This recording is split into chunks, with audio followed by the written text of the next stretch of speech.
Let's do it. Don't drop.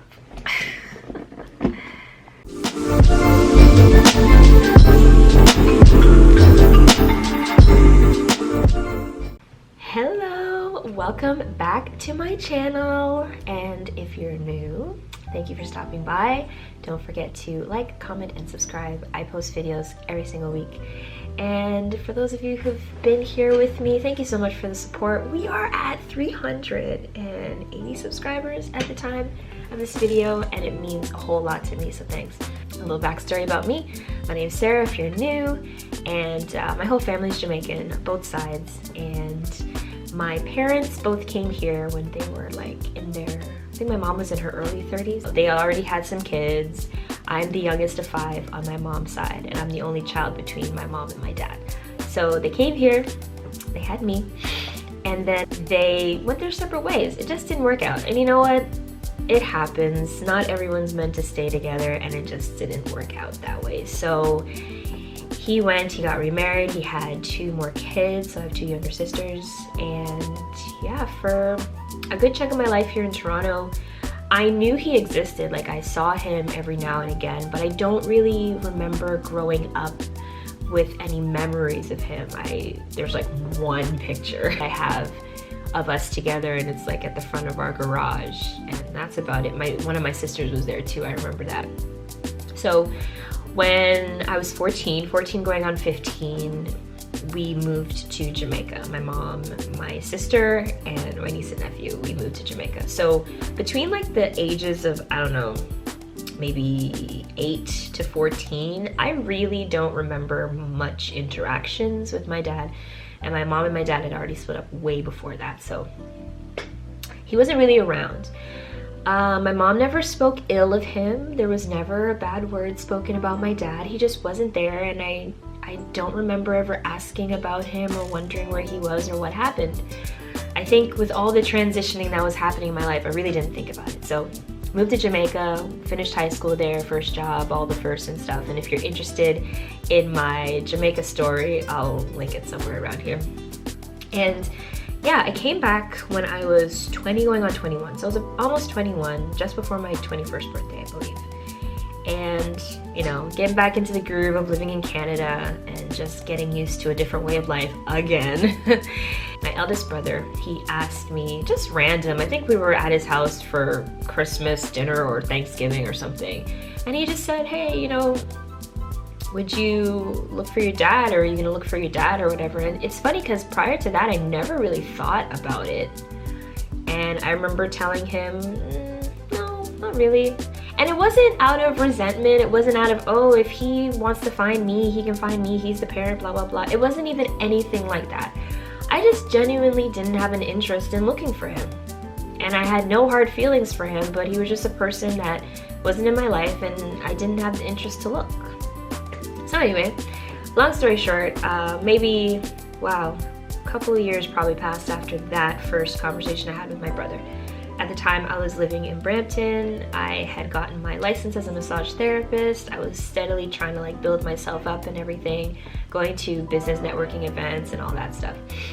And I remember one day I thought to myself, you know, like being in Toronto, it's such a big city, so many people. And I remember walking through the streets and thinking, I don't think I'd recognize my dad if I saw him in public. I feel like I would walk right past him and not even know.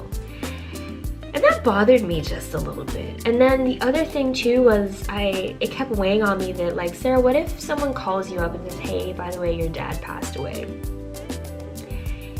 Would you feel okay that you guys never reconnected, or would you want to like at least try? So with those 2 thoughts in mind, I said, okay, you know what? I'm gonna try to look. And for those of you who were born in the 80s, you'll understand what I'm about to say next, and shows my age a little bit. I'm not that old, but still it does. I turned to, not the internet. Oh man. I turned to the white pages. Yeah, I pulled out the good old-fashioned Yellow Pages book with all the numbers of the businesses, and you know how the white pages has the residential numbers. So the one thing I knew that was a little bit different with my dad is he had a very unusual middle name. So I was trying to look for him based on obviously his first and his last name, because my last name is Watson, so it's a dime a dozen Watsons. And his first name isn't typical either, but I thought, yeah, for sure I'll be able to find him because of this middle name. It's very different. So I look through the yellow pages and I find E, because my dad's first name is Edwin. And there were so many E's. It didn't say the person's name, it was just E Watson, E Watson, E Watson. I was like, oh my gosh, it's gonna take forever. So I just closed it. I was like, forget that. I was like, you know what? I'm just gonna go back to work, get back to what I was doing. Didn't think about it again. Then I was attending a business networking event that the city of Brampton puts on. And I got to the venue. This was like in the evening hours. Got to the venue, and the lady at the little, I guess, reception desk, she had a name tag on hers and it said Sharon Watson, and she was writing out my name tag. And actually no, I think the name tags are already written out and I just had to look for my name. But it caught my eye that her last name was Watson as well. And you know how you get to a place like you're thinking, okay, what are the odds? What are the chances that she's actually related to me or she knows my dad? Now, of course, one side was saying, just ask. The worst thing she's gonna say is, no, I don't know who this person is. And the other side is saying, come on, it's like a needle in the haystack. How, like, it's never gonna be like something that would happen. She's not gonna know who you're talking about. So anyway, as I'm looking for my name tag, I find it, I put it on my chest. I'm like, hey, you know, I just wanted to ask you something. Do you know someone by the name of Edwin Watson? We have the same last name, so I thought I'd just ask. And she looked at me and she's like, no, that name doesn't ring a bell. Now, the one other thing that I remembered about my dad was my sister, my younger sister's name. And her name is not a popular name. I think it's a beautiful name, but it's not popular, so I thought, maybe this will help if it is the person, whatever. And I said, well, he has a daughter and her name is Bianca. Guys, this very beautiful black woman turned ghostly white when she looked at me and heard me say Bianca. She looked at me and she's like, Bianca? I said, yeah, he has a daughter and her name's Bianca. And she looked at me, her eyes got wide and she was like, getting very emotional. I was like, oh shit, what happened? She's like, are you talking about Eddie? And I'm like, oh, I guess. I didn't know that he, like in his family, they call him Eddie, they don't call him Edwin. So when I said Edwin, she had no clue who I was talking about. But as soon as I mentioned Bianca, she was like, oh my gosh. She was getting all teary and emotional. And she's like, oh my gosh, Sarah. She knew exactly who I was. And it was really weird and interesting at the same time because I wasn't expecting it. So anyway, she's like, yeah, that's my uncle. So me and this woman, Sharon, are cousins, first cousins. It was crazy. Now, I don't do well with like tears and the over emotional, like, you know. So she comes around the table and she's like, can I hug you? And I was like, yeah, and she's hugging me. She's like, oh my gosh, this is so amazing. You know, all of that. And I'm just like, yeah, great. But I really appreciated the fact that she wasn't intrusive. She asked me if she could hug me.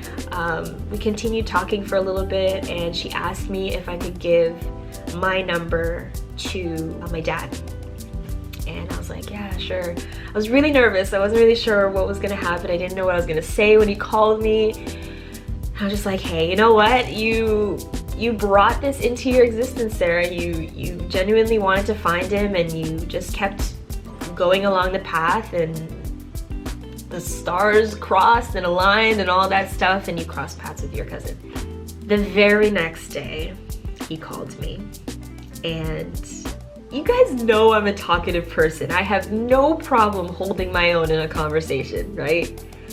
But I couldn't say anything. I literally sat on the phone and I just listened to him and he talked and he was just talking about, you know, things that happened back in the day between him and my mom. Again, he wasn't speaking ill of her either.